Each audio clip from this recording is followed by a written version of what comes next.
Bismillahirrahmanirrahim. Alhamdulillahirabbil alamin wassalatu wassalamu ala asyrafil anbiya'i wal mursalin wa ala alihi wa sahbihi ajma'in. Khairu ma uhayyikum bihi tahiyatul Islam wa tahiyatul Islami salam. Assalamualaikum warahmatullahi wabarakatuh. Mari kita lihat fadilat setiap satu solat rawatib secara khusus untuk zuhur pula. Untuk solat zuhur jangan ditinggalkan 4 rakaat. Walaupun yang muakkadnya berapa tadi? 2 rakaat. Kenapa kita sebut yang muakkad? Sebab kalaupun tak dibuat semua, jangan tinggal semua. Itu maksud kita, ya. Baik. Hadis Nabi SAW menyebutkan arba'un qabla dhuhuri ka'idlihinna ba'da al-isya. 4 rakaat sebelum zuhur sama pahala melakukannya selepas isya. Wa arba'un ba'da al-isya, dan 4 rakaat yang dilakukan selepas solat isya ka'idlihinna min lailatul qadar, sama pahala melakukannya pada malam Lailatul Qadar. Dalam kitab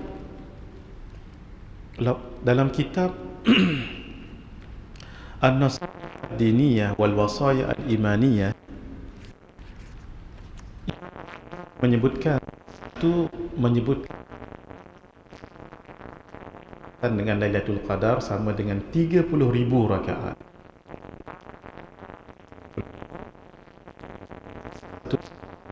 Ribu ditinggalkan. Sebelum mari kita lihat selepas solat sunat subuh. Ini jarang buat.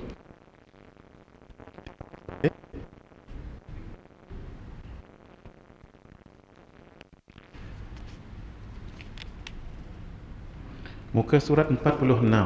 Ini jarang kita buat.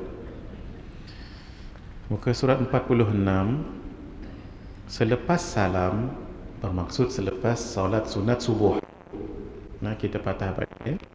Selepas salam, sunat berbaring di atas rusuk sebelah kanan dan menjadikan dengan tangan kanan sebagai bantal. Boleh minta tolong sekejap untuk demo sekejap, boleh? Maaf, ya, supaya orang kita dapat tahu dekat sini. Sekali seumur hidup kita mengamalkannya pun.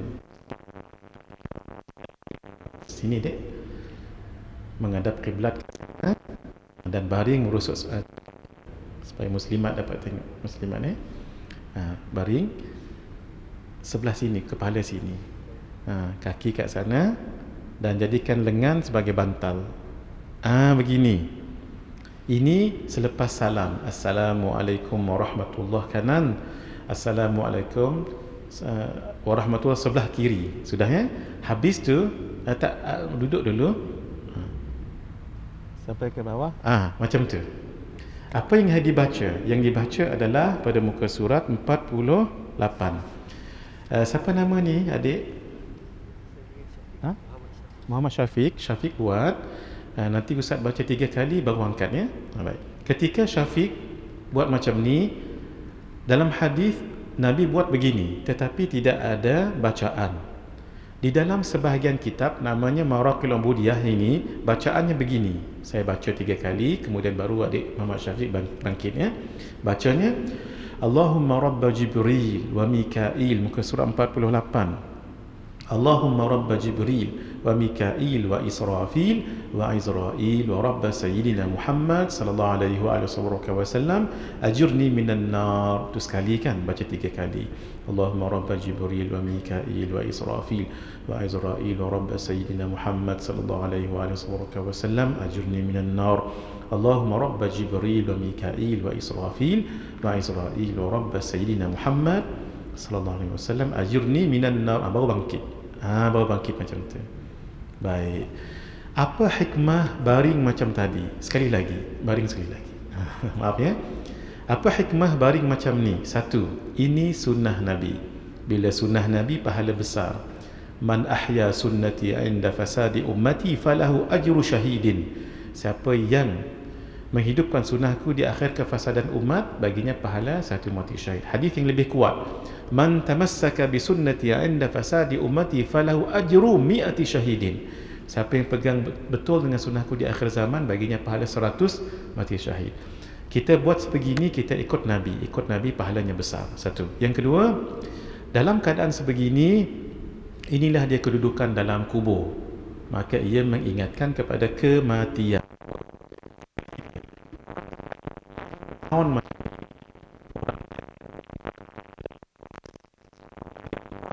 kami pertolonganmu untuk menghadapi hari ini. Ini dari segi Allah.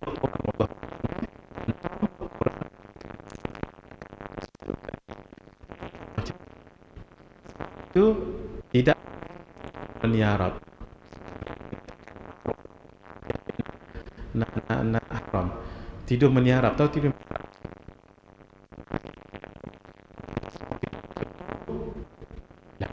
orang kaki tahan macam ni. Rupa-rupanya Rasulullah SAW. Nabi kata qum.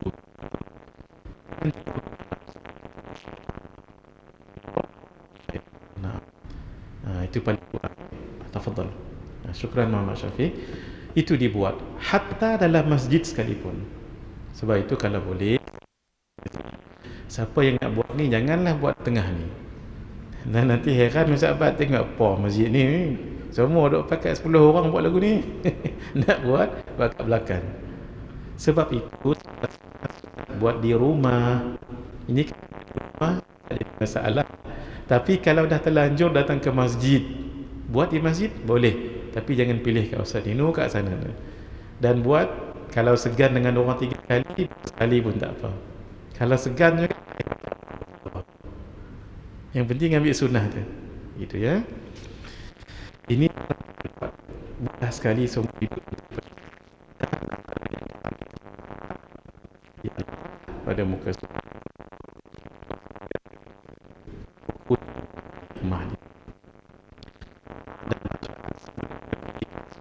subuh. Kita memang jarang buat benda ni, termasuk yang bercakap ni. Satu, kerana kita memang tak tahu. Yang kedua, dah baca semua. Pertama sekali, Al-Allamah, kata Al-Allamah itu kalau alim itu Muhammad Nawawi saya sebutkan itu, menyebutkan dalam kitabnya ni bahawa Sayyidina Ibnu Abbas radhiyallahu taala anhuma meriwayatkan bahawa Wasallam selesai melaksanakan solat fajar iaitu subuh, baginda berdoa sebelum melaksanakan solat fardu subuh dengan doa ini. Ini doa ini panjang ya. Kemudian sambung lagi muka surat 53, 54, 55.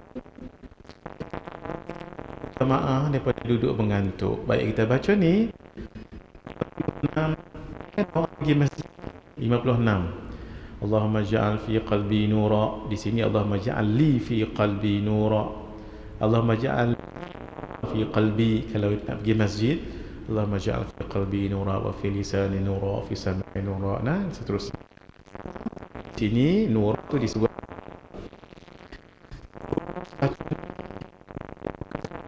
kapan. Kemudian bacalah 3 kali subhanallahil azim.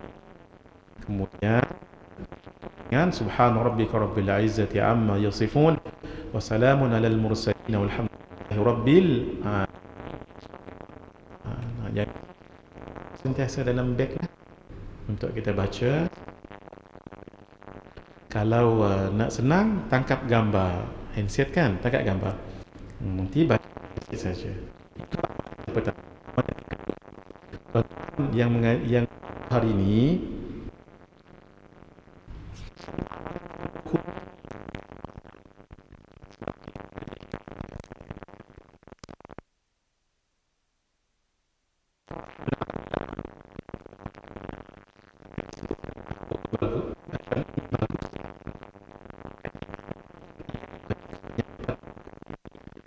solat sunat subuh.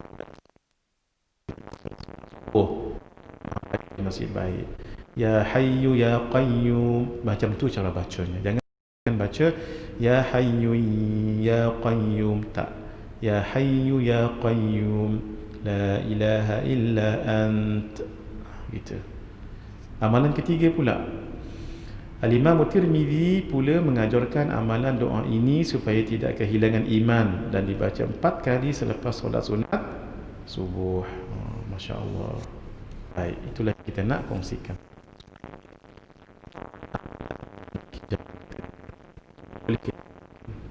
Terus zuhur itu dapat pahala seperti 120,000 rakaat sunat.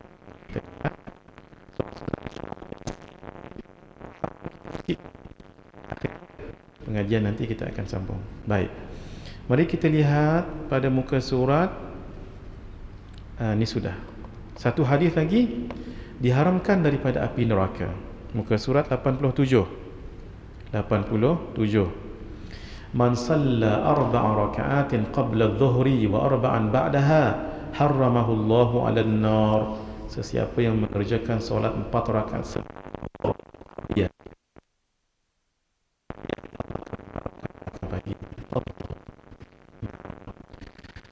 satu hikmah yang jarang kita muka surat. Kalau ini waktu itulah terbuka, muka surat 88. Zuhur, masuk solat zuhur, sembahyang qabliyahnya itu. Muka surat 88 dari Sa'ib anna Rasulullah sallallahu alaihi wa alihi wasallam di 4 ba'da an tazula asy-syamsu qabla adh-dhuhri wa qala sallallahu alaihi wasallam inna sa'ada sesungguhnya Rasulullah pernah solat 4 rakaat selepas tergelincir matahari sebelum solat fardu zuhur, dan baginda mengatakan sesungguhnya ia adalah waktu dibukakan pintu-pintu langit. Langit atas tu ada pintu, cuma kita terhijab tak dapat nak tengok. Pintu-pintu itulah pintu rezeki, pintu kurniaan. Ketika itu sesungguhnya ia adalah waktu dibukakan pintu-pintu langit ketika itu, dan aku suka sekiranya amalan solehku diangkat pada waktu itu. Siapa yang ada hajat, waktu ni jangan lupalah minta. Waktu selepas masuk zuhur tu, antara zuhur dengan sebelum fardu zuhur, minta pada Allah. Dalam bahasa Melayu boleh, tapi jangan lupa kaedah minta pada Allah ya. Doa tu, satu, puji dulu, alhamdulillahirabbil alamin. Dua, salawat wassalatu wassalamu ala asyrafil wa ala alihi wasahbihi. Kemudian yang ketiga, istighfar, Allahumma ighfirli dhunubi wa liwalidayya, sampai habis. Keempat, baru minta doa. Yang kelima, jangan lupa tutup dengan salawat. Kalau tak ditutup, doa tu digantung antara langit dengan bumi. 5 tadi Satu, puji Allah. 2, salawat kepada Rasulullah SAW dan salam kepada ahli keluarga Nabi, sahabat. 3, istighfar. 4, minta doa. 5, tutup dengan salawat. Baik, sekarang macam mana nak mengerjakannya? Ini penting. Boleh semua dah fokuskan. Ada 2 cara mengerjakannya. Ini penting ya. Kejap lagi boleh tangkap gambar. Cara yang pertama, dua-dua. Ini yang terbaik banding dengan sekaligus. Kalau sekaligus niatnya cuma 1. Kalau dua-dua niatnya pasti 2. Kalau sekaligus 4 rakaat, tahiyat akhir sekali. Tapi kalau dua-dua, tahiyat akhir 2. Salam untuk sekaligus 2. Tapi kalau untuk dua-dua jadi 4. Dalam kaedah mazhab Syafi'i kita, ma akthara fi'lan akthara fadla. Kalau boleh tulis bagus ni. Saya baca slow-slow ya. Siapa yang menghafal kaedah ni, banyak permasalahan mazhab Syafi'i boleh diselesaikan. Kaedahnya 4 kataan je. Ma, 1, tulis Jawi ya. Ma mim alif ma, akthara alif kaf tha ra, alif kaf tha ra, fi'lan fa ain lam alif tanwin, fi'lan. Sudah? Ma akthara fi'lan, jawabnya akthara. Ulang balik yang tadi, akthara fadla, fadla. Ma akthara fi'lan, fi'lan tu lam alif tanwin atas, akthara fadlan, lam tu tanwin atas. Ma akthara fi'lan, apa yang banyak dibuat, aktsara fadla, banyaklah fadilatnya. Sebagai contoh, kenapa kaedah ni banyak memecahkan permasalahan fiqah. Contoh, kalau kita solat witir, yang afdal 3 rakaat 1 salam kah 3 rakaat 2 salam? Jawabnya 3 rakaat 2 salam. Kenapa? Kalau 3 rakaat 1 salam sekali je, niat salamnya 2 kali. Kalau kita 3 rakaat 2 salam, niatnya 2 kali. Salamnya berapa? Salamnya 4, tahiyat akhirnya 2. Kalau yang satu sekaligus 1 kan lebih banyak. 1. Yang kedua, untuk haji dalam mazhab kita Asy-Syafi'i, haji mana yang lebih afdal? Haji ifrad kah? Haji qiran kah? Haji tamattu' kah? Mazhab Syafi'i, haji ifrad. Haji ifrad. Kenapa? Haji ifrad bermula bulan-bulan haji, bulan Syawal. Kalau kita dah berniat, maka kena jaga pantang larang ihram 13 14 tu daripada bulan Syawal sampai nanti mengerjakan haji. Kan lama tu. Kan payah. Makin payah, makin besar pahalanya. Gitu. Boleh? Banyak permasalahan fiqah dalam mazhab Syafi'i boleh selesai kalau menghafal yang tadi itu. Hafallah. Ma akthara fi'lan akthara fadla, ma akthara fi'lan akthara fadla. Baik. Cara yang pertama, tuan-tuan, yang ni, cara ni ada dalam kitab ni. Cuma saya simplifykan. Usalli sunnat adh-dhuhri rak'ataini qabliyatan lillahi ta'ala. Kena sebut. Sudah? Bacalah surah yang kita tahu. Tak baca pun tak apa juga. Salam angkat lagi. Usalli sunnat adh-dhuhri rak'ataini qabliyatan lillahi ta'ala. Baik. Kita buat sedikit pembetulan pada kitab saya ini. Pada muka surat, muka surat 91. Tuan-tuan dengar dulu ya, kita buat pembetulan. Nombor 3 ke atas tu, setelah salam bangun lagi untuk mengerjakan 2 rakaat lagi dengan lafaz niatnya tanpa menyebut qabliyah. Ini satu pendapat, tapi pendapat ni marjuh, tak kuat. Jadi pendapat yang kuat kena sebut qabliyah. Jadi caranya begini, setelah salam bangun lagi untuk mengerjakan 2 rakaat lagi dengan lafaz niat yang sama. Boleh dipotonglah tu, yang sama. Nanti cetakan akan datang, akan diubah. Maaf, cuma kena tambah sikit. Hadirin kena tambah sikit. Usalli sunnat adh-dhuhri rak'ataini, tambah tu qabliyatan. Tu yang ada ke atas ni. Sama. Itu ya. Baik. Sudah? Jadi guna pendapat ini, guna pendapat yang saya buat ni. Pendapat dalam kitab ni ya juga, tapi pendapat ini tidak kuat. Boleh ya?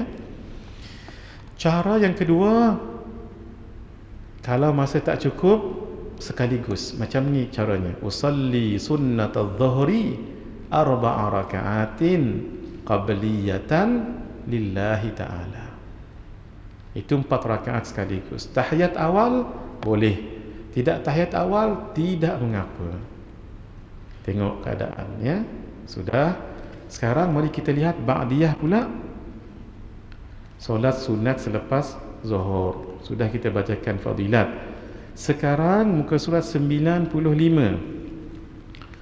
Baik, caranya saya tuliskan kat sini. Sama-sama tengok slide kita. Usalli sunnatadh dhuhri rak'ataini. Kalau tadi qabliyah kan, ini ba'diyatan lillahi ta'ala. Habis 2 rakaat, angkat lagi. Usalli sunnatadh dhuhri rak'ataini ba'diyatan lillahi ta'ala. Boleh? Sekarang buat pembetulan sedikit. Muka surat 95. Pembetulannya sama dengan yang tadi. Muka surat 95 bawah tu. Setelah salam, bangun lagi untuk mengerjakan 2 rakaat lagi dengan lafaz niat yang sama. Itu. Nya tanpa menyebut ba'diyah tu dibuang. Boleh ya? Baik. Betulkan juga muka surat 96. Usalli sunnatadh dhuhri rak'ataini ba'diyatan. Kena ditulis ba'diyatan. Tu yang saya kata tadi. Ini penting kalau tuan-tuan nak tangkap gambar ni. Ini yang paling tepatnya. Yang dalam buku saya ni betul, tapi itu pendapat tak kuat. Baik, 4 rakaat sekaligus begini. Sekarang ni boleh tangkap dah sebenarnya dah selesai. Usalli sunnatadh dhuhri 4 raka'atin ba'diyatan lillahi ta'ala. Ini boleh tangkap silakan. Ini rangkuman kepada semua yang kita pelajari dalam solat qabliyah dengan ba'diyah. Baik. Sekarang ini tak ada dalam kitab. Yang saya nak tunjukkan sekarang ni tak ada dalam kitab. Yang ini ada pendapat yang mengatakan boleh menggabungkan solat sunat qabliyah dengan ba'diyah, dan gabungnya 4 rakaat dan 4 rakaat. Jadi berapa? Jadi 8. Ataupun 2-2 boleh. Kita ambil sebelum Zuhur 2, selepas Zuhur 2. Jadi 4 begini. Caranya usalli sunnatadh dhuhri 4 raka'atin qabliyatan wa ba'diyatan lillahi ta'ala. Ini mengikut sebahagian pendapat ulama. Tapi kalau mengikut Al-Imam Ibnu Hajar Al-Haytami tak boleh. Mengikut Ibnu Hajar Al-Haytami tak boleh. Dan pengarang kitab Fathul Alam yang saya sebutkan tadi itu mengatakan lebih baik jangan dibuat. Tapi kalau ada orang buat, tuan-tuan jangan kata salah, ada pendapat yang membolehkan. Ini 4. Kalau nak buat 6 pun boleh. 6. Macam mana 6? Kita ambil 2 sebelum Zuhur, 4 selepas Zuhur. Kan jadi 6. Caranya, tapi yang tu saya tak tulis lah. Saya tulis yang masyhur. Usalli sunnatadh dhuhri 6 raka'atin 6 rakaat qabliyatan wa ba'diyatan lillahi ta'ala. Tapi ini jarang dibuat orang. Saya nak bagi tahu ilmu je. Ilmu tak boleh disembunyi. Kalau nak buat tu cerita lain. Sehingga nanti kalau ada orang buat, kita ada ilmu, jangan disalahkan. Bermakna ada pendapat. Tapi pendapat yang kuat yang dipegang seperti yang disebut oleh Al-Imam Ibnu Hajar Al-Haytami. Kita selalu memegang pendapat beliau. Apa dia? Kalau boleh jangan buat. Tapi kalau buat boleh? Boleh. Ini berapa? 4 kan? Ini 4 sebab 2 sebelum Zuhur, 2 selepas Zuhur. Ada lagi pendapat yang sama mengatakan malah 8. Usalli sunnatadh dhuhri 8 raka'atin qabliyatan wa ba'diyatan lillahi ta'ala. Nanti rujuk kitab Idaman Penuntut bagi menghuraikan yang kusut. Idaman Penuntut bagi menghuraikan yang kusut, karangan Syekh Ustaz Abdul Ghani Ibn Yahya. Beliau anak murid Tok Kenali, seorang alim di negeri Johor. Kitab beliau tu bagus, tak terlalu berat, tak terlalu ringan. Idaman Penuntut bagi menghuraikan yang kusut. Lumat juga kitab tu, sehingga dibahaskan, maaf ya, cacing yang ada di bawah tu, maaf, panggil apa tu yang dekat najis. Cacing tu kalau dia keluar daripada kawasan tu, tengok dunia, this is the world, kemudian patah balik masuk ke dalam, apa hukum? Batal tak batal wuduk tu? Sampai tahap tu buku ni. Masya Allah. Idaman penuntut bagi menghuraikan yang kusut. Orang zaman dulu dia jaga belakang tu. Idaman penuntut bagi menghuraikan yang kusut. Tu dijaga tu. Nah, dalam kitab tu ada sebut ini. Dalam kitab tu ada sebut ini. Tapi beliau sebut usalli sunnatul dhuhri 8 raka'atin.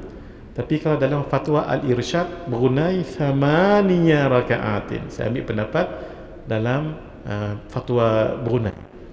Nak tunjuknya boleh. Nah, ikut sebahagian pendapat ulama. Kalau tuan-tuan nak buat, silakan. Kalau saya buat walaupun sekali dalam hidup.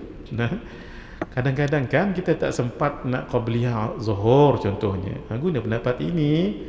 Nah, kalau rajin ni 8 rakaat. 2 pun muntah-muntah. Ini kan bulan nak 8. Kalau 8 ni, kira Masya Allah, tak apa, praktik. Even once in your lifetime. Kita tak tahu mana satu yang lebih tepat. Tapi kalau ikut jumhur ulama, maka kita guna pendapat yang tak perlu buat pun tak mengapa. Tapi kalau dibuat, silakan. Baik. Sekarang Jumaat pula, usalli sama. Zuhur dengan Jumaat sama. Usalli sunnatal jumu'ati raka'ataini qabliyatan lillahi ta'ala. Angkat lagi, usalli sunnatal jumu'ati raka'ataini qabliyatan lillahi ta'ala. 4, usalli sunnatal jumu'ati 4 raka'atin qabliyatan lillahi ta'ala. Sama juga yang tadi usalli ba'diyah, usalli sunnatal jumu'ati raka'ataini ba'diyatan lillahi ta'ala. Angkat lagi, usalli sunnatul jumu'ati raka'ataini ba'diyatan lillahi ta'ala. Kalau sekaligus usalli sunnatul jumu'ati 4 raka'atin ba'diyatan lillahi ta'ala. Silakan tangkap dulu. Saya nak letakkan ada satu slide lain pula. Dalam pada itu hadirin, mari kita betulkan juga yang saya telah silap menulisnya ya, muka surat 108. Inilah berkat kita mengaji talaqi ni. Kalau orang lain belum tentu dapat detect ni. Kan kita dapat detect dan buat correction lagi tu. Ini yang mahal. Mengaji talaqi ni mahal. Muka surat 108. Poin nombor 3 tu tolong betulkan macam tadi, sama. Setelah salam, bangun lagi untuk mengerjakan 2 rakaat lagi dengan lafaz niat yang sama. Kemudian tambah usolli sunnatal jumu'ati raka'ataini qabliyatan, tambah qabliyatan lillahi ta'ala. Sudah ke surat 108. Supaya tuan-tuan nanti mengajar orang lain pula tidaklah semabul, tidaklah keliru, sebab kita dah dengar penjelasannya. Baik, sekarang sama juga. Kalaulah nak gabung dua-dua tu, ikut pendapat kata boleh, usalli sunnatal jumu'ati 4 raka'atin qabliyatan wa ba'diyatan lillahi ta'ala. Ikut pendapat ulama yang mengatakan boleh. Baik, hatta kalau 8 rakaat pun ada kata boleh. Usalli sunnatal jumu'ati 8 raka'atin atau 8 raka'atin qabliyatan wa ba'diyatan lillahi ta'ala. Kalau nak buat, ada pendapat mengatakan boleh. Baik, tapi dibetulkan dulu ya, yang ba'diyah tu dibetulkan. Muka surat 114 sama juga. Yang nombor 3 tu setelah salam bangun lagi untuk mengerjakan 2 rakaat lagi dengan lafaz niat yang sama. Kemudian tambah usalli sunnatal jumu'ati raka'ataini ba'diyatan lillahi ta'ala. Kan tuan-tuan, dhabit ni mahal ni. Sebab nanti takut ada orang baca dalam yang lama. Kita kata kita dah bertalaqi, berdaurah, dan pengarang kitab kata minta dibetulkan. Kan ini mahal ni. Tarikh ni tarikh bersejarah ni. 10 hari bulan 10 10 hari bulan 10, 2000, 20. Ramai orang kahwin kata tadi Ustaz Mat kata sampai petang. Masya Allah. Tarikh yang baik. Insya Allah mudah-mudahan baiklah, mudah-mudahan baik. Sekarang selesai. Mari kita lihat solat ni tidak muakkad pun, tapi pahalanya ya Allah. Solat sunat sebelum asar 4 rakaat mendapat rahmat Allah. Rahimallahu mar'an salla qabla al-'asri arba'an. Semoga Allah merahmati orang yang solat 4 rakaat sebelum asar. Baik, muka surat 116. Tuan-tuan, ketika kita daurah ni, niat kita ya Allah, saya nak lakukan. Itu pertama sekali. Ya Allah, saya nak lakukan. Insya-Allah Allah akan bantu. Insya-Allah. Sama juga siapa yang berhutang dengan orang, berhutang duit, ketika dia berhutang tu niatnya nak membayar, Allah akan bantu. Tapi jaga, ketika dia berhutang awai-awai lagi dalam niatnya, tak apa, Syekh ni jenis lembut, tak bayar pun tak apa, tengok nanti berat nak bayar gitu. Sebab tu niat tu penting. Tuan-tuan datang kuliah hari ni kan, daurah, terus niat, ya Allah, I will try my very endeavors to practice as I could. InsyaAllah Allah bantu. Tapi kalau dah mula-mula, banyak noh. Oi, banyak ni lagu mana ni tak ada rank, tak riang. Tu dah Allah. Dia ikut niat kita. Inni ala husni dhanni abdi. Aku ini mengikut kata Allah, apa yang zan hamba-Ku. Naam. Bismillahirrahmanirrahim. Untuk solat asar begini caranya. Tadi mendapat rahmat Allah. Allah rahmat maksudnya kasih sayang. Lawannya laknat. Maaf ya, saya jarang sebut perkataan ni. Janganlah sebut perkataan LAKNAT, jangan sebut. Ataupun kalau marah-marah bergurau ke, jangan sebut. Tak sanggup saya nak kira. Tak sanggup saya nak mengeja. Tak behaja lah. Tak elok perkataan tu. Baik, diharamkan badannya daripada api neraka. Man salla 4 raka'atin qabla al-'asri harramallahu badanahu 'ala an-nar. Sesiapa yang solat 4 rakaat sebelum asar, Allah akan mengharamkan badannya daripada api neraka. Ini yang dipanggil apa ni? Itlaqul juz'i bima'na al-'umumi. Itu kaedah. Itlaqul juz'i, disebut juzuk tapi maknanya umum. Contoh orang Kelantan. Orang Kelantan tak tahu, kalau salah tolong betul orang Kelantan yang bawa pakai Kelantan.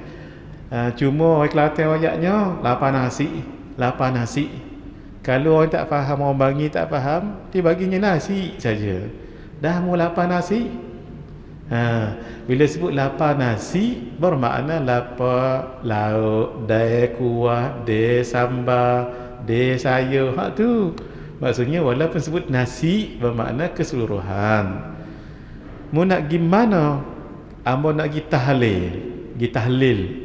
Tapi dalam majlis tu kenduri arwah ya, ada baca Yasin, baca Fatihah, ada tahlil. Tadi kata nak pergi baca tahlil. Tahlil maksudnya apa? Majlis tahlil. Tahlil la ilaha illallah, la ilaha. Gitu. Tapi itlaq, kita sebutkan juzuk tu tapi maknanya umum.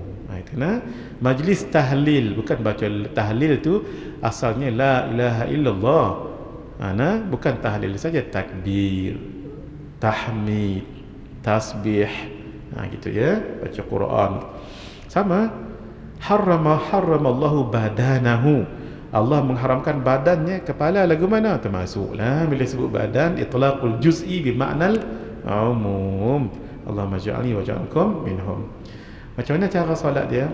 Usalli sunnatal 'asri raka'ataini lillahi ta'ala. Tak payah sebut qabliyah sebab solat ini tidak ada ba'diyah. Sekali lagi, usalli sunnatal 'asri raka'ataini lillahi ta'ala. Bacalah surah apa yang tuan-tuan hafal. Baik, 4 rakaat sekaligus. Usalli sunnatal 'asri 4 raka'atin lillahi ta'ala. Tidak ada qabli. Ya, silakan asalnya. Tuan-tuan kalau tak sempat tak mengapa, sebab ini akan jadi buku juga, buku macam ni juga, insya-Allah. Sama dia punya warna, sama. Cuma harganya berbeza nanti mungkin. Sebab katanya dalam ilmu penerbitan, kalau hitam putih agak murah sikit, kalau ada warna-warna agak tidak berapa murah, gitu. Baik, maghrib, solat maghrib melaksanakan tuntutan Rasulullah sallallahu alaihi wasallam. Tapi ini ni jarang Nabi buat. Tambah lagi masa tak berapa panjang. Sallu qabla al-maghribi, solatlah sebelum fardu maghrib. Tapi yang muakkadnya selepas tu. Fadilat umum tentang kelebihan solat sunat atau solat sunat rawatib di samping muwadhabah. Muwadhabah ni Nabi selalu buat. Ini yang disebut hadis daripada Sayyidina Ibnu Umar tadi tu. Baik, sudah. Tangkap dulu.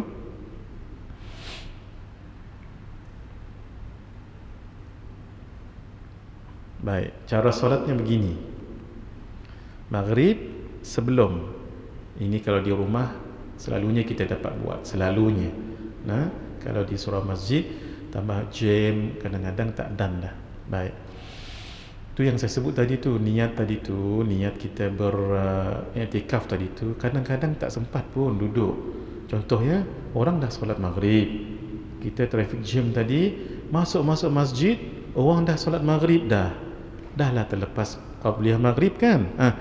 Masuk pintu terus niat, ya Allah, aku bernazar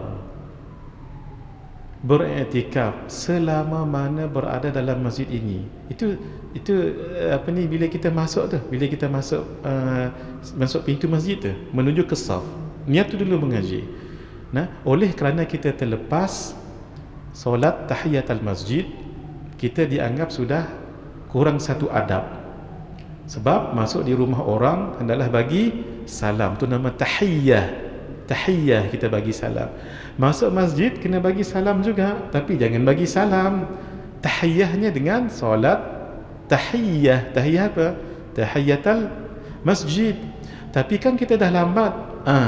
Ketika itu kata ulama boleh ditukar dengan menyebut apa dia? Al-baqiyatus salihat. Baca 4 kali. Subhanallah walhamdulillah wala ilaha illallah wallahu akbar. Baca ni 4 kali sebelum kita pergi ke saf solat, untuk menggantikan solat sunat tahiyatul masjid. Ni selalu kita berlaku kat kita ni.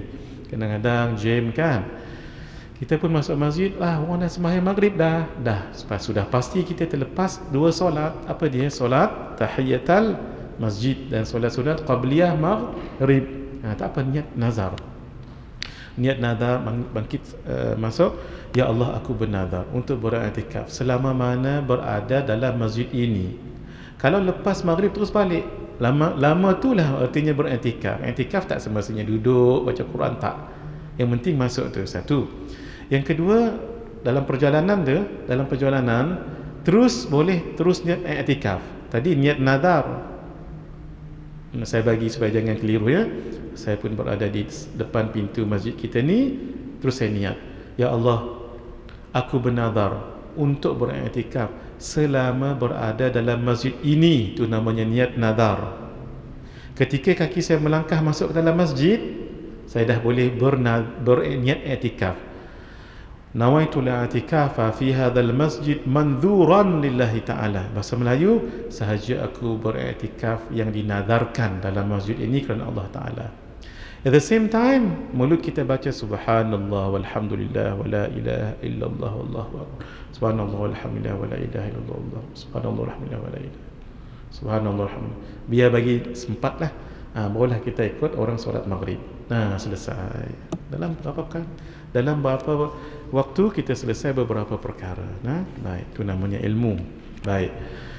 Usalli sunnatal maghribi rak'ataini qabliyatan lillahi ta'ala. Selepasnya usalli sunnatal maghribi rak'ataini ba'diyatan lillahi ta'ala. Baik, kita solat Isya.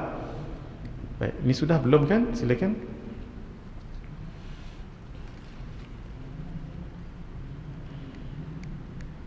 InsyaAllah boleh kita khatam sebelum asar, InsyaAllah. InsyaAllah. Tengok nanti macam mana keputusan ni Bang Haji dengan Ustaz Bat kita. Kalau ikut saya ni mengaji, kita boleh khatam sebelum asar. Ni dah nak habis dah ni. Dan boleh dah kita buka buku ni sekejap lagi.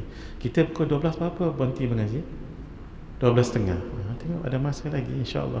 Boleh bertanya jawab selepas ni ya.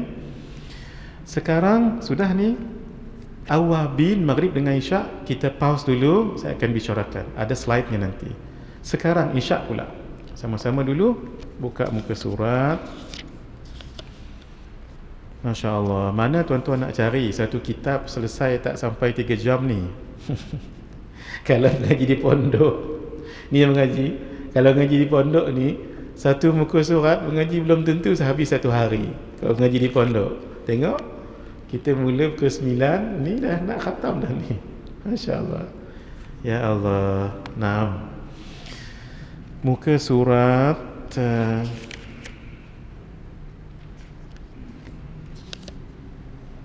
baik, 134. Cara mengerjakannya ni, fadilat umum tentang kelebihan solat sunat atau solat sunat rawatib. Kita dah ceritakan ya, baina kulli adhanaini salatun. Antara azan, dua azan di sini, azan dan iqamah itu ada solat. Antaranya, maksudnya antara azan dengan iqamah ada solat, tu namanya solat qabliyah tadi tu, umum. Usul khusus janganlah tinggal. Hadis tadi kita dah baca dah. Sebelum zuhur 4 rakaat, pahalanya sama dengan selepas isyak 4 rakaat. Tolong dihafal kaedah ni nah. Solat 4 rakaat sebelum zuhur pahalanya sama dengan 4 rakaat selepas maghrib, isyak, selepas isyak. Berapa pahalanya? 120,000. Bermakna kalau kita kerjakan 2 solat ini, dapat berapa kita? Campur 120,000 campur berapa? 240,000 setiap hari kita dapat. Oh, Masya Allah. Mana nak dapat pahala itu? Baik. Ini sudah kita baca tadi. Dan satu lagi mendapat pahala sudah ya. Arba'un dah sudah tadi tu. Baik, macam mana nak mengerjakan tu yang penting. Macam tadi juga. Salli sunnatal isya raka'ataini qabliyatan lillahi ta'ala. Habis usalli sunnatal isya raka'ataini qabliyatan lillahi ta'ala. Kalau nak 4 rakaat sekaligus, usalli sunnatal isya 4 raka'atin qabliyatan lillahi ta'ala. Sini perlu pada pembetulan lagi 134. Dia copy paste kan, dia kan jadi itu yang jadi kesalahan tu, berulang-ulang wala satu je.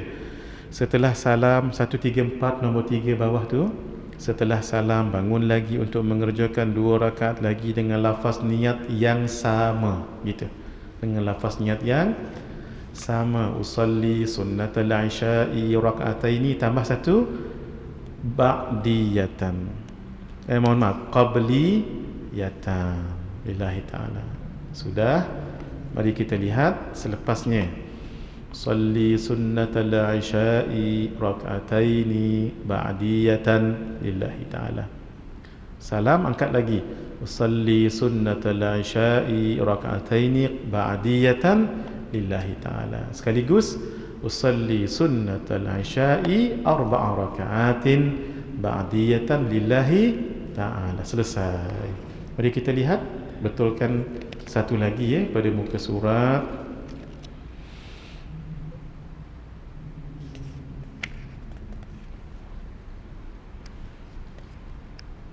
Pada muka surat 140 ni yang terakhir. Ni kita betulkan yang terakhir. 140 sudah nombor 3 setelah salam. Bangun lagi untuk mengerjakan 2 rakaat lagi dengan lafaz niat yang sama. Sama juga. Kemudian tambah usalli sunnatal isya'i raka'ataini ba'diyatan lillahi ta'ala. Alhamdulillah. Sudah. Mari kita lihat.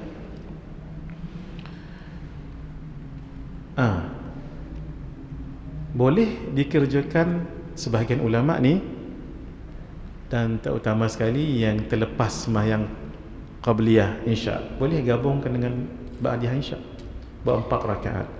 Usalli sunnatal isya'i 4 rakaatin qabliyatan wa ba'diyatan lillahi ta'ala. Ni jarang tuan-tuan jumpa dalam kitab ni, sebab jarang orang bahaskan, sebab pendapat ini tidak masyhur. Tujuan kita cerita ni ilmu, paling kurang kita tahu.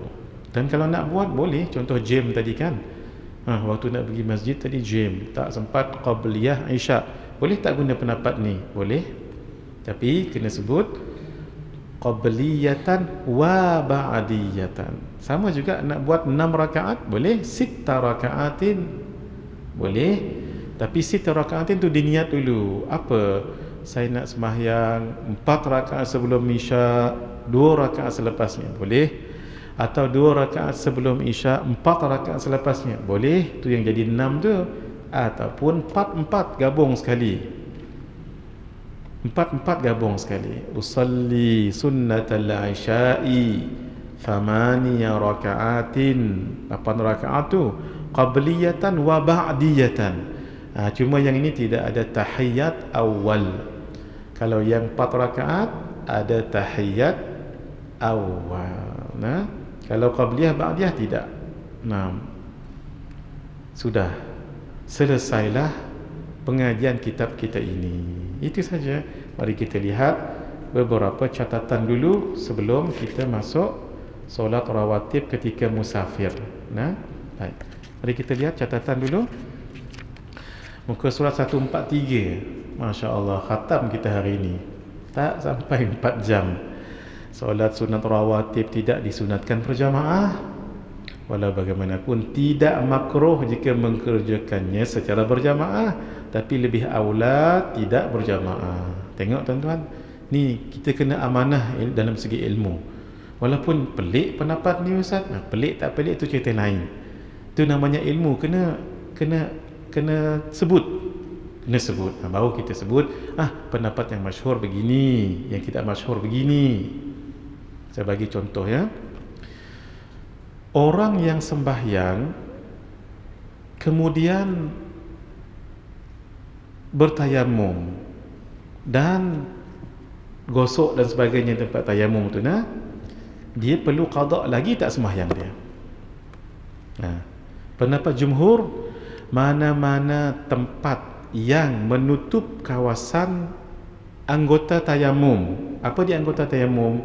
Muka dan tangan. Mana-mana yang menutup, walaupun nanti kita solat dengan tayamum ataupun berwuduk, wajib qada. Sebab ia dah besar sangat dan melibatkan anggota tayamum.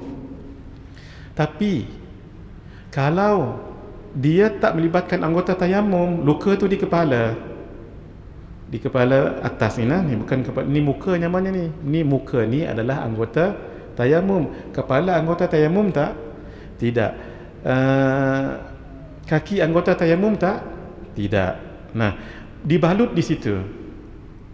Dan balutnya memang dalam keadaan bukan besar. Maksudnya tempat luka tu je lah. Jangan dibalut lebih daripada luka tu.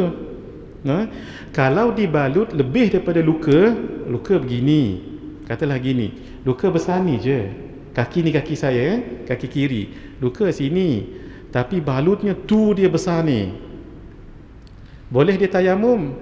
Naam, tapi diqadakkan kalau dia buat dalam keadaan sama ada bersuci ataupun hadas.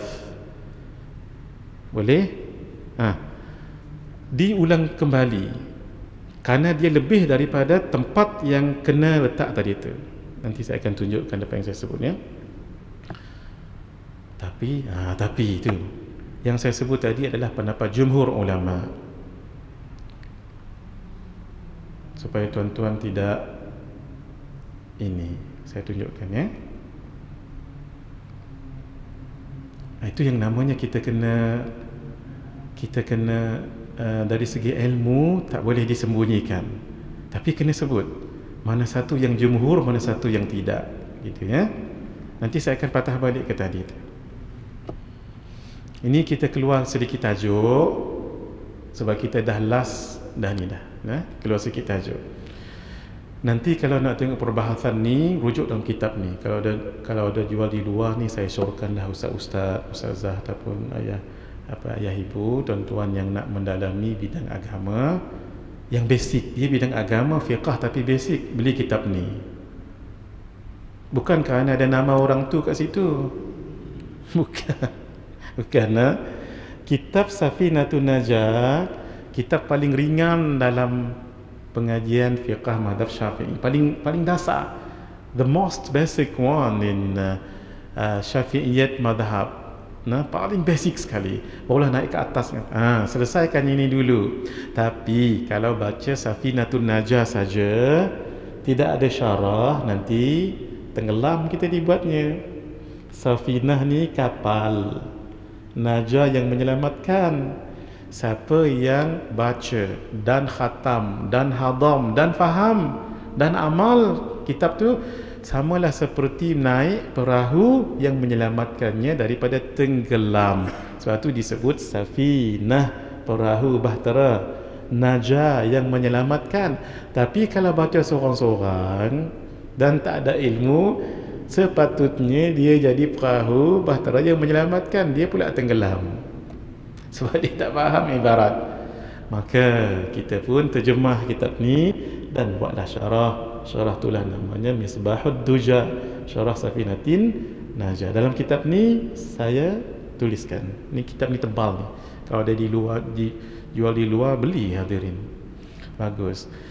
Kalau luka berbalut di tangan, cara basuhnya begini. Ini tak masuk tajuk kita ni, tak termasuk. Ni dah kerana saya dah tersebut tadi, saya tunjukkan. Tuan-tuan tangkap gambar sikit lagi ya. Ni lah jangan tangkap dulu, dia baru nak keluar, baru keluar anak panah merah. Kalau luka berbalut di tangan ya, tangan kita, basuh muka dulu, kemudian boleh pilih nak bertayamum dulu. Lepas basuh muka tadi, keringkan muka tu, tayamum apa dia? Tayamum macam biasa, tepuk muka, tepuk tangan. Habis tu barulah sambung lagi membasuh bahagian tangan yang tidak luka. Barulah seterusnya bahagian kepala dan kaki seterusnya. Satu. Atau boleh kita pilih tadi tu, basuh tangan dulu, ni lebih bagus sebab kita tak 2-3 kali kerja. Basuh muka, basuh tangan, sebab yang kena luka tadi mana? Tangan. Barulah kita keringkan, baru bertayamum. Habis tayamum, barulah menyapu macam biasa. Ini bukan sebarang ni, silakan tangkap dulu. Ini dalam ibarat kitab ni. Ibarat kitab, kita buat simplify macam ni. Sudah? Baik. Ini kalau luka di mana? Di tangan. Kalau luka di kaki, di berapa kali tempat luka tu? Kalau tempat dia satu, maka sekali tayamum. Tempat dia dua kali tayamum. Baik, contoh, kalau luka berbalut di tangan dan kaki, basuh muka dulu. Macam tadi juga, boleh pilih bertayamum dulu, kemudian baru basuh tangan macam sama tadi tu. Barulah menyapu sebahagian kepala. Barulah boleh pilih lagi kaki tadi tu, nak tayamum dulu, kemudian baru basuh, selesai. Atau daripada tadi tu kita pilih basuh tangan, ni terbaiklah. Basuh tangan dulu yang tak luka tu, baru bertayamum, basuhlah bahagian kepala. Pilih lagi basuh kaki, baru bertayamum. Kalau saya syorkan yang sebelah nombor 2 tu, sebab senang sekaligus saja. Silakan tangkap gambar. Ini ekstra ni, tak masuk dalam pengajian hari ni. Tersebut tadi jadi keluar terlihat. Tak ada pun saya nak tunjuk ni. Ini perbahasan lain ni. Baik, sudah. Ini tadi cara nak membasuh dan berwuduk dan bertayamum. ini setelah kita berwuduk macam tadi tu, bertayamum macam tadi tu, adakah diulang tak solatnya tu? Ini caranya. Baik, untuk jumhur mazhab Syafi'iyah, tu yang saya kata tadi, jumhur. Saya tak cerita dulu, ada pendapat yang lain ni. Pendapat satu ni Ustaz Bat, ringan sangat, tak payah qada. Tu supaya kita jangan memudah-mudah. Ini punyong lah macam-macam cara ni. Macam-macam cara ni. Ni tak payah tu. Jadi kita tak cerita yang mudah sebab takut bermudah-mudah. Tapi ada pendapat. Macam solat tadi tu kan 8 rakaat, ada pendapat. Tapi kalau boleh jangan dibuat, buat boleh. Tengok. Baik. Yang wajib diulang, tampalan yang ada pada anggota tayamum, kena je dekat ayat tayamum, wajib ulang. Itu tak ada cerita lagi dah. Tapi kalau bukan tempat yang tayamum, kena anggota wuduk. Apa dia? Kadar bahagian baik yang ditampal lebih daripada yang perlu. Luka sikit je kat kaki tadi, sikit je, dibalutnya semua kaki itu. Dan ditampal sama ada ketika dia suci ataupun berhadas, tetap dia wajib diulang. Sebab ada tempat besar yang dia sudah terhalang daripada air. Satu. Yang kedua, tempat tadi tu cantik, memang diletakkan, memang perlu, tapi ditampal tu ketika dia berhadas, wajib diulang. Boleh hadirin? Ini dalam ni. Saya nak buat ni banyak kali fikir. Bukan fikir, banyak kali macam mana nak draft ni. Baca lagi, takut silap baca. Ni dalam kitab-kitab fiqah kan, memang perbahasannya panjang, tapi kita simplifykan jadi lagu ni. Yang tak wajib diulang begini, tampalan pada anggota wuduk tidak menampal bahagian yang baik, sama ada ditampal semasa suci ataupun yang berhadas. Menampal bahagian yang baik yang perlu dan ditampal semasa suci. Kalau suci tidak perlu lagi diulang. Baik. Sudah. Barulah kita pendapat yang tidak jumhur. Apa dia? Tak payah ulang. Ini pendapat ni bukan sembarang. Pendapat Imam Al-Muzani, iaitu dipilih oleh Imam An-Nawawi dalam kitab Majmu'. Ini tak sama dengan jumhur ni. Apa dia? Tak wajib diulang solat dengan tayamum secara mutlak. Sama ada kena pada anggota tayamum ataupun anggota wuduk. Boleh hadirin? Ini boleh tangkap dulu gambar. Perbahasan ni panjang ya, dan detail. Nanti siapa nak lihat yang ini boleh dirujuk kitab-kitab fiqah, dan antaranya saya ambil daripada Idaman Penuntut bagi menghuraikan yang kusut tadi tu. Saya suka baca kitab ni. Dia nak kata ringan tidak sangat, nak kata berat tidak sangat. Selesai situ ya. Baik, kembali balik tadi itu yang saya sebut tadi. Maksudnya kalau nak solat 4 rakaat tu silakan. Kalau tidak, tidak mengapa.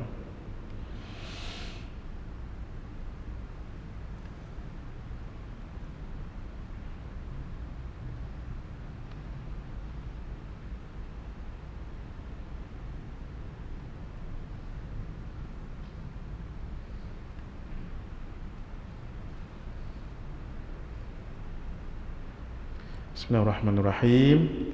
Solat Isyak 4 rakaat ataupun 8 rakaat. Ini 8 rakaat. Saya secara personally saya dah buat ni. Yang ini saya dah buat dah. Yang 8 rakaat. Sekadar sebab guru kami pesan kalau ada pendapat buat saja. Tapi pendapat yang macam ni buat sekali-sekala gitu. Tapi jangan dibuat selalu. Baik, sekarang solat sunat. Kita baca ni tadi kan.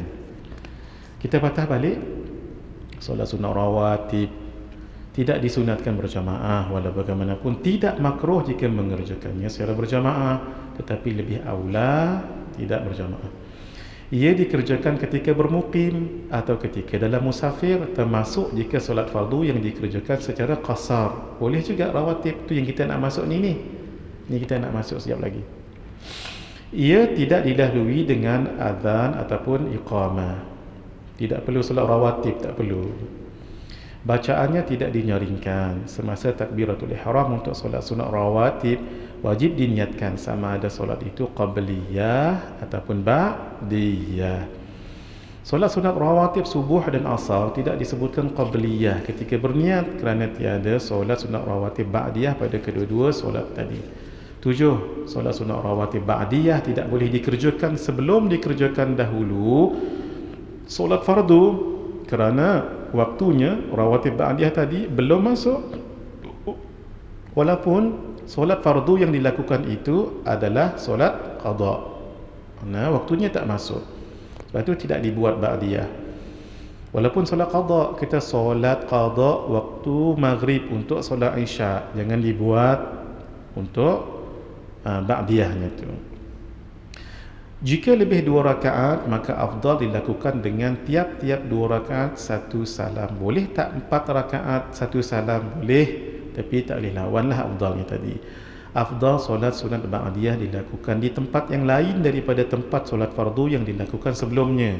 Perasan tak? Kalau imam jadi imam sini, dia akan solat sama ada di tepi sajadah dia tu kiri ataupun tepi sebelah kanan. Kenapa? Sunat untuk berubah sedikit. Macam kita macam mana dah letak benda ni, dah letak tanda-tanda ni, tak apa, alihkan sedikit sajadah tu kanan atau kiri, boleh. Solat sunat rawatib boleh diqada kerana ia termasuk dalam kategori solat sunat yang ditentukan masa untuk mengerjakannya oleh syarak. Buktinya apa tadi? Nabi qada solat sunat ba'diyah zuhur bila? Selepas asar. Ia adalah salah satu jalan taqarrub, mendekatkan diri kepada Allah untuk mendapat keridhaannya. Di samping sebagai menunaikan salah satu suruhan agama, ia juga pelengkap kepada solat fardu yang telah dikerjakan, di samping menampung sebarang kekurangan yang mungkin ada ketika mengerjakan solat fardu sebelumnya. Dia qiyas kepada puasa 6 dalam bulan Syawal. Puasa 6 bulan Syawal tu jangan ditinggalkan ya, setiap tahun. Muslimat kalau nak qada, boleh qada sekali dengan 6 Syawal itu. Man sama Ramadhana thumma taba'ahu sittan min Syawalin faka'annama sama ad-dahra. Siapa yang puasa bulan Ramadan diikuti dengan 6 hari di bulan Syawal seperti puasa sepanjang tahun. Apa rahsianya? Nanti rujuk dalam kitab Bahrul Madhi bi Syarhi Sunanit Tirmidzi karangan Syekh Muhammad Idris Al-Marbawi. Di situ disyarahkan suatu amalan itu digandakan 10. Kalau 29 hari dibundarkan menjadi 30 hari itu darab dengan 10, 300. Nah, 6 hari darab dengan 10, 60 campur 360.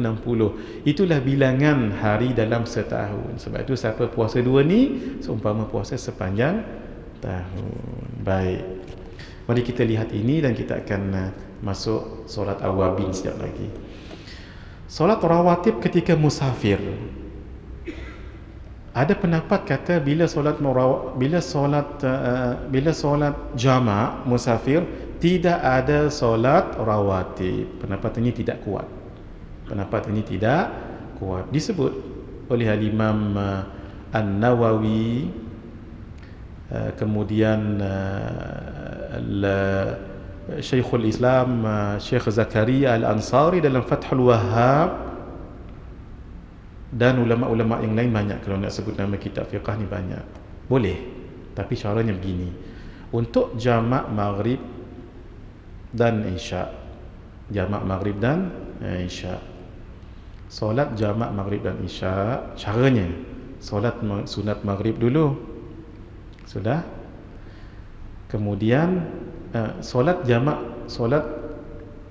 maghrib dan isya, solat dulu solat jamak maghrib dan isya, sama ada jamak takdim ataupun jamak takhir.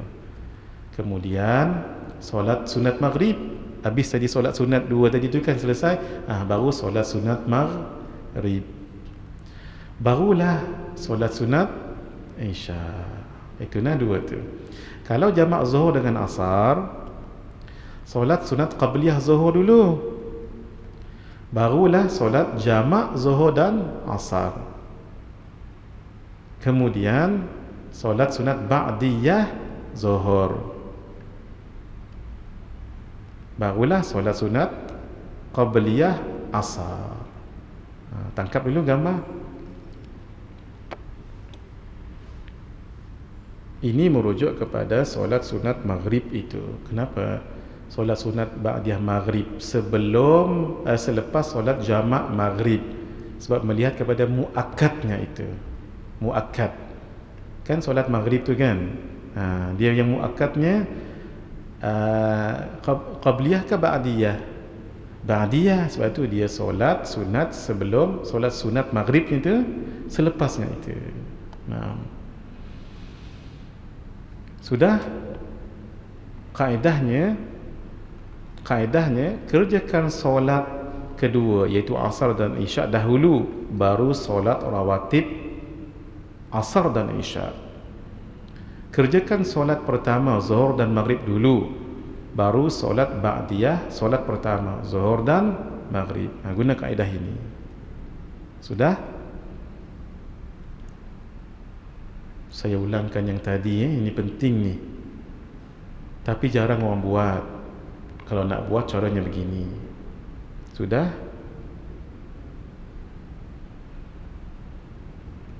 Kaedahnya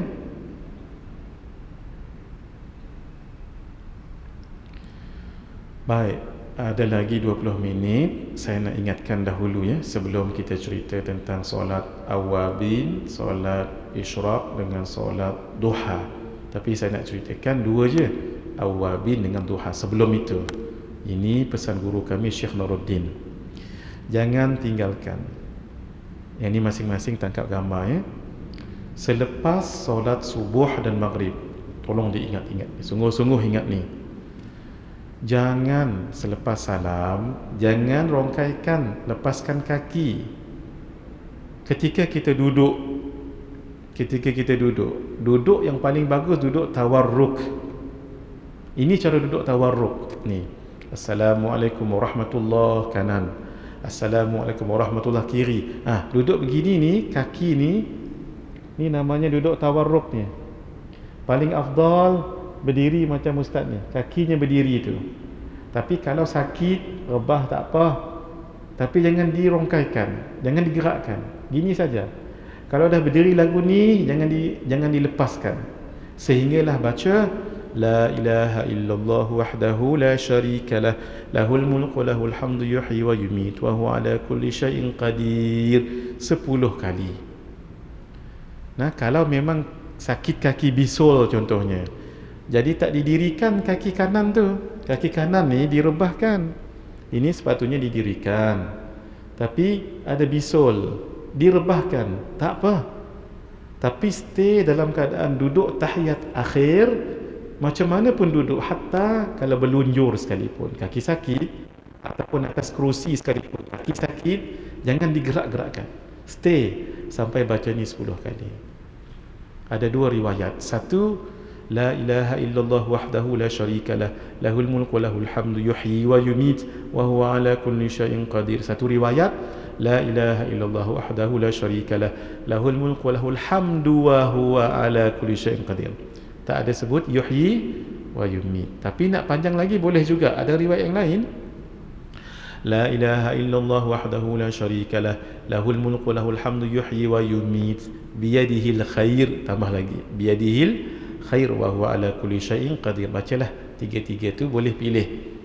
Habis 10 kali, nak rongkaikan kaki silakan, tak nak rongkaikan silakan. Tapi jangan lupa satu lagi, bolehlah merongkaikan ataupun melepaskan kaki kalau nak. Tapi baca Allahumma ajurni minan nar, Allahumma ajurni minan nar. Ni dah, contohnya ustaz ni dah duduk dalam keadaan biasa dah duduk ni, ataupun bersila pun boleh, tak apa. Tapi jangan tak baca 7 kali Allahumma ajirni minan nar. Kalau ikut guru kami Syekh Nuruddin dengan guru kami Syekh Ahmad Fahmi Zamzam, Allahumma ajirni minan nar. Tapi kalau ikut guru saya yang lain, Allahumma ajirna minan nar. Boleh dua-dua boleh. Kalau Al-Faqir selalu mengamalkan Allahumma ajirna minan nar. Begini supaya jadi ilmu.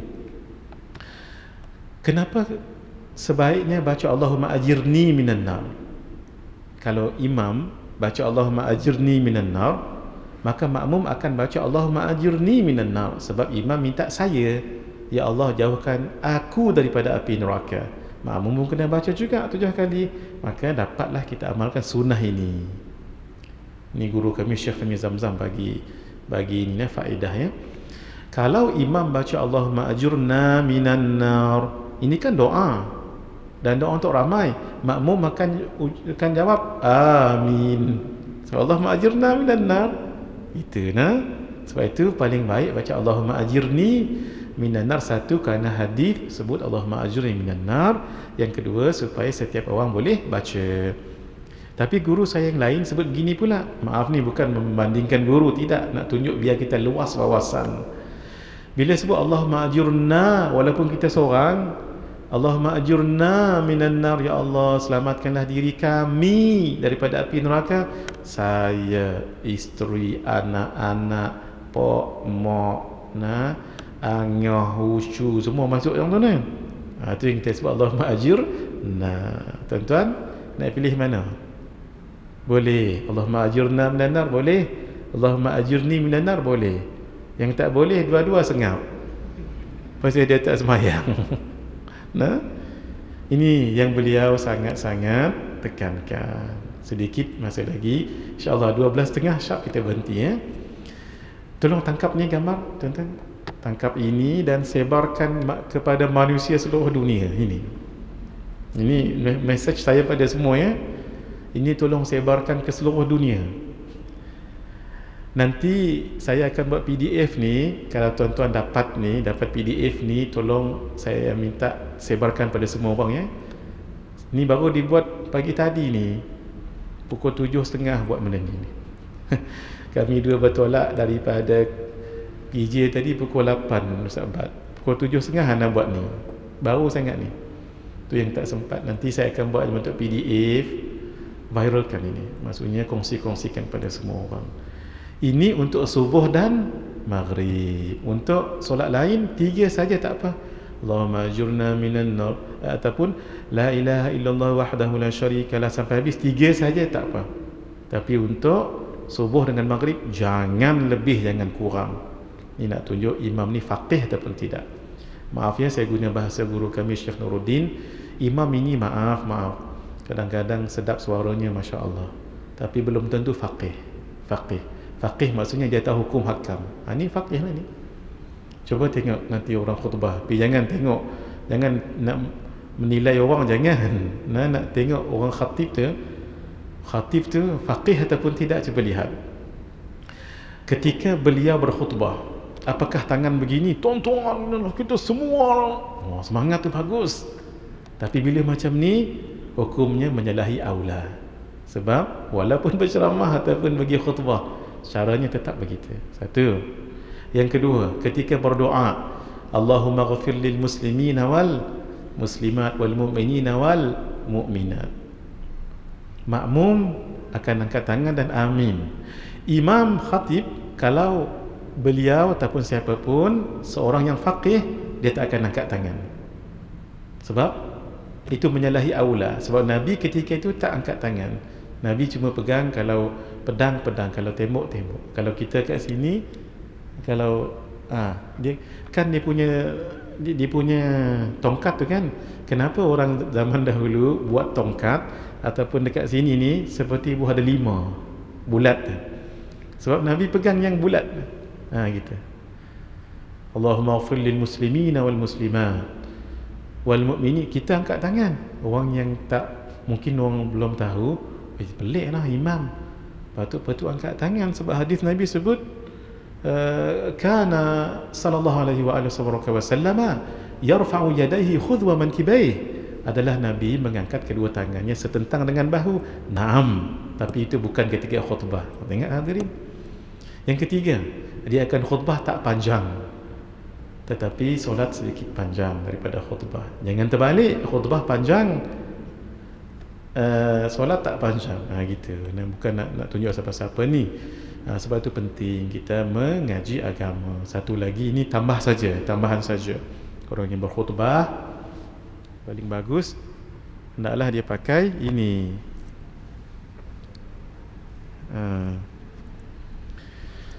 Ini tanda tawaduk. Walaupun dia tak tawaduk, walaupun dia bukan jadi orang tawaduk dia ni, tapi mengajak jadi tawaduk. Kenapa lagu ni? Ni bukan begini, ni bukan lepas gini. Ini gini. Sebab saya sengaja tak buka. Tunjuk terus ya.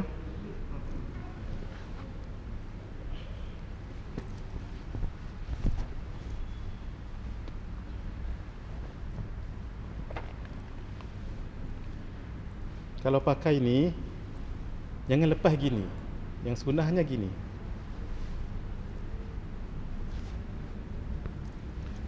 Sini pun tak apa, dua-dua pun tak apa. Jangan pakai gini saja. Jangan pelik orang dok tengok no. Jadi kalau kita berkhutbah begini, kita akan jadi lebih tawaduk. Kenapa? Sebab ditutup oleh ini. Bila kita tengok lagu ni, tak berapa ramai orang lah.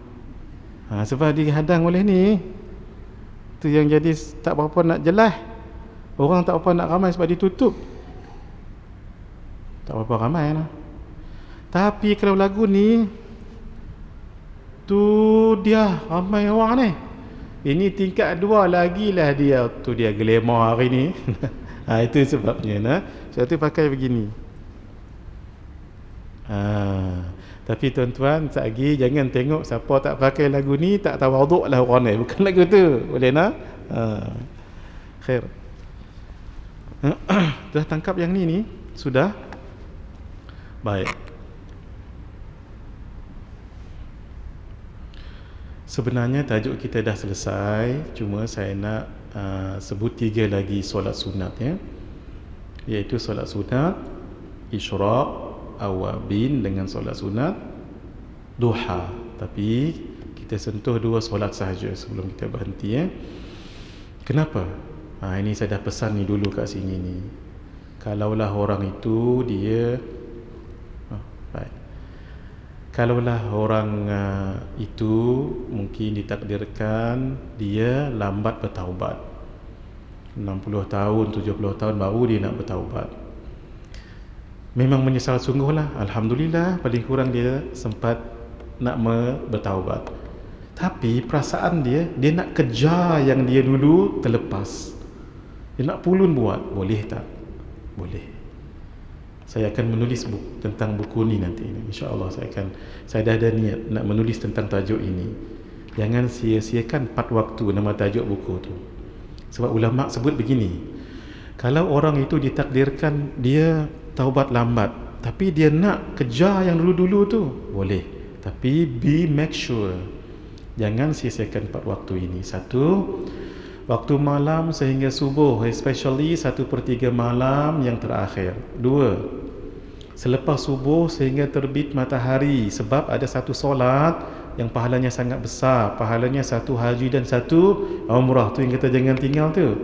Yang ketiga, antara asar dengan maghrib. Of course ada amalannya tu. Yang keempat, selepas maghrib hingga isya. Tangkap gambar dulu hadirin. Ini jadi buku juga nanti insya-Allah. Kenapa 4 ini? Dijawab sebab beramal dalam 4 waktu ini pahalanya sangat besar, sehingga seolah-olah yang kita tinggalkan banyak-banyak tahun dulu ni insya-Allah dapat kita cover. Mudah-mudahan. Tapi jangan lolak lagi. Dah bertaubat tadi tu nak buat bagus, tapi dan lagi buat maksiat. Allah, bersungguhlah. Kalau terbuat lagi, mohon ampun pada Allah gitu. Jangan give up ya. Kan manusia ni kalau duduk ramai-ramai macam ni, ya Allah, bertasbih tu 1000 kali duduk sini. Balik hostel tu dia ayatul kursi 7 kali pun lemah dia buatnya. Kita kena berada di dalam suasana. Baik. Bila nak solat tu? Bila nak solat tu? Subuh, lepas tu baru isyraq, lepas tu baru duha. Walaupun ulama sebut begini, siapa yang solat duha, itulah solat sunat isyraq. Boleh. Siapa yang solat duha, itulah solat sunat isyraq, pahalanya dapat juga 1 haji 1 umrah. Tapi kita ikut kaedah yang kita sebut tadi tu. Imamul Ghazali kata lain, isyraq lain, duha lain. Kaedahnya tadi, ingat lagi, ma akthara fi'lan akthara fadla. Hafal adik-adik yang mengaji di UKM ke di mana sekitar ni, hafal, jadikan wirid. Ma akthara fi'lan akthara fadla, ma akthara, jadikan wirid. Baik, jangan wirid lepas sembahyang lagi. Nanti imam terkejut tengok, ilahana ya rabbana subhanallah ma akthara fi'lan akthara fadla. Ni masjid mana hang mengaji? Awabin, awabin ya Allah, pahalanya cuba kita lihat. Isyraq dapat pahala satu haji, satu umrah yang diterima oleh Allah, di mana dapat pahala ni setiap hari. Kan sekarang kita tak boleh haji umrah buat masa ni, doalah mudah-mudahan kita dapat lepaskan rindu kita untuk pergi haji dan umrah. Tapi dalam pada tu, hari-hari tuan-tuan di Al-Hasanah ni dapat pahala haji dan umrah. Tapi nak dapat ni bukan senang, tapi tidak sesusah yang dijangka. Kita tengok sama-sama. Duha, kita ni setiap ruas tulang ni mesti kita bersyukur pada Allah. Syukur, tasbih, tahmid, tahlil, amar ma'ruf nahi munkar tu juga. Tapi seluruhnya ini di cover dengan 2 rakaat sunat duha. Allah, tengok ruas ni ruas tulang ni syukur ni wajib kita bersyukur pada Allah, tapi dengan 2 rakaat sunat duha semuanya tercover. Ganti sedekah 360 sendi-sendi ni. Sendi-sendi kita ni kan banyak, wajib kita bersyukur. Kata Nabi caranya dalam satu hadis, hendaklah buang kahak yang orang buat di masjid, contohnya dibuang kahak tu. Buang maksudnya ada kahak, timbuskan. Itu dalam hadis. Sebab zaman dulu masjid bukan ada kapet macam ni, ada marble macam ni. Jangan ditebuk-tebuk ni. Kalau tebuk-tebuk ni, CCTV rakam muka kita, orang ni diharamkan masuk masjid. Sebab 7 tempat dah ditebuknya. Jadi dibuang gitu. Ataupun buang sesuatu yang mengganggu di jalan untuk cover 360 tadi tu. Tapi dapat tercover dengan 2 rakaat. Allah, Masya Allah, diampunkan dosa, dicukupkan rezeki, dibina rumah dalam syurga, masuk syurga melalui pintu Ad-Duha. Siapa yang selalu berpuasa, pintu Ar-Rayyan. Siapa yang selalu sedekah, pintu. Siapa dapat jawab ni, yang ini hadiah dia. Jangan cari internet, jangan. Siapa dapat jawab ni, muslimin muslimat, lepas Zuhur, tak apa, panjang masa, ada satu pintu untuk orang yang selalu bersedekah. Apa nama pintu tu? InsyaAllah saya akan bagi satu buku ini, InsyaAllah. Siapa yang paling awal lah, lepas Zuhur terus jumpa saya, Ustaz, jawapannya ialah, rupanya salah. Tak apa, yang penting siapa dapat jawab, InsyaAllah kita hadiahkan satu ya. Awabin 12. Allah, pahalanya tu tahu. Tangkap dulu hadirin. Maaf ya, saya bagi contoh gini untuk motivation ni berdasarkan hadis. Begini, katalah saya solat awabin malam ni, contoh ya, contoh. Umur saya di sisi Allah bukan 40 tahun. Umur saya 40 tahun sekarang, bukan umur sebenarnya. Umur saya 40 tahun sekarang, bukan umur sebenar, lebih lagi daripada 40 tahun. Contoh je nak senang kira. Kalaulah malam ni saya solat awabin, umur saya tetap 40, tetapi seolah-olah umur saya 52 tahun. Tu yang kata orang panjang umur tu.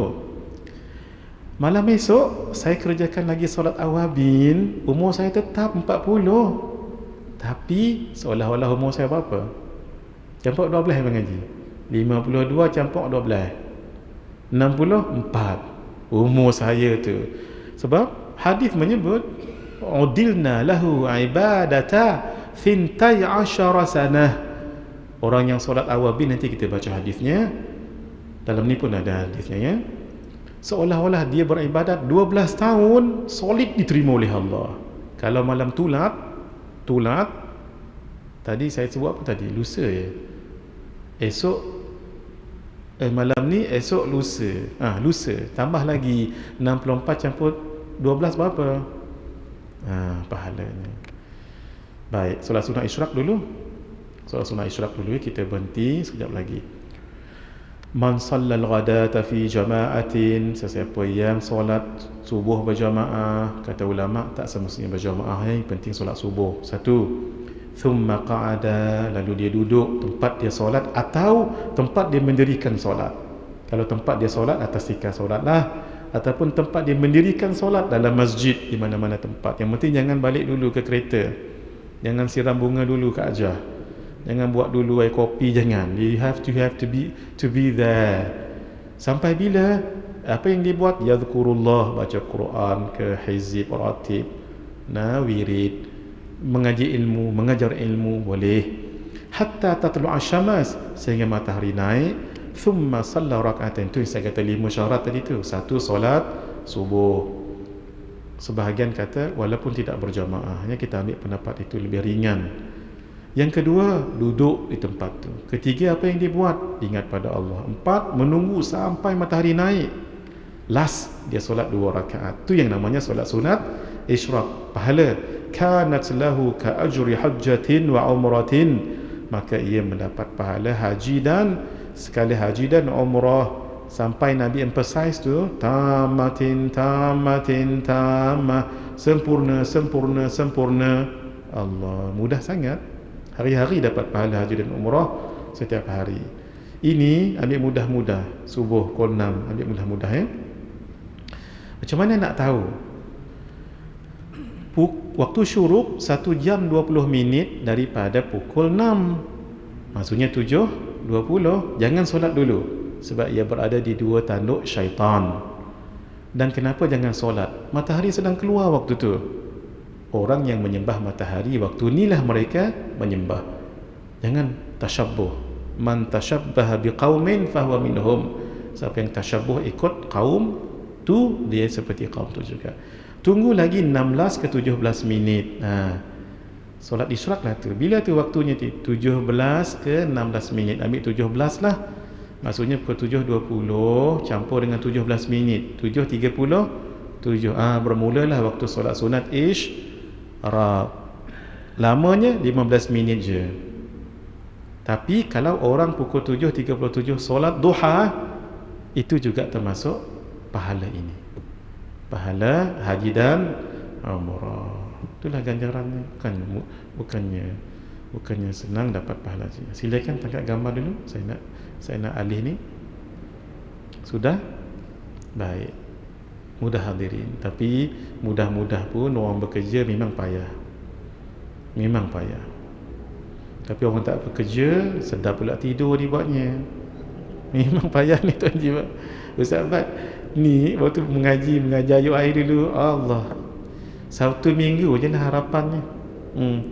Selalunya ustaz-ustaz ni Sabtu Minggu insya-Allah dapat, insya-Allah, sebab biasanya kita ada kuliah. Bila ada kuliah lah ajak lah sampai syuruk sembahyang 2 rakaat. Dapat 2 hari itulah haji umrah. Tuan-tuan yang dah pencen hari-hari dapat. Allah, usalli sunnatal isyraqi rak'ataini lillahi ta'ala, 2 rakaat sahaja. Dan cara solatnya ada dalam ni ya. Lepas zuhur nanti kita akan sambung solat sunat awabin.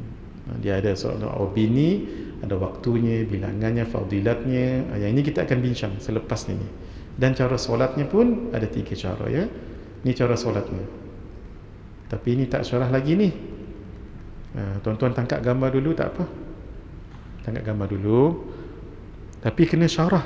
Kalau tak syarah nanti tak tahu ni. Tangkap gambar dulu. Kita berhenti sekarang ya. Tangkap gambar. Sudah. Saya patah balik yang tadi ya. Sekejap. Maaf. Kita ambil satu-satu dulu. Maaf. Jam ni nak ambil ke? Mahal ni cari di internet ni sahabat, payah nak cari ni.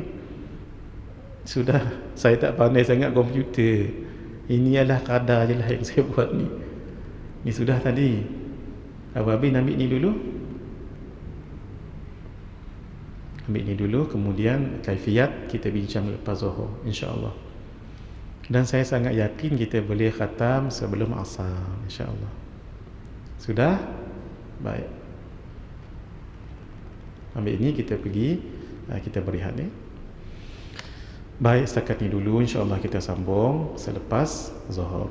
Dan kita akan ijazahkan juga buku yang diminta oleh Al-Fadhil Hafiz kita, 2 buku, iaitu buku 40 amalan sedikit pahala berganda dan amalan orang soleh tu, amalannya tu kita akan ijazahkan semua sekali insya-Allah. Hadza wa billahi taufiq wal hidayah. Wassalamualaikum warahmatullahi wabarakatuh.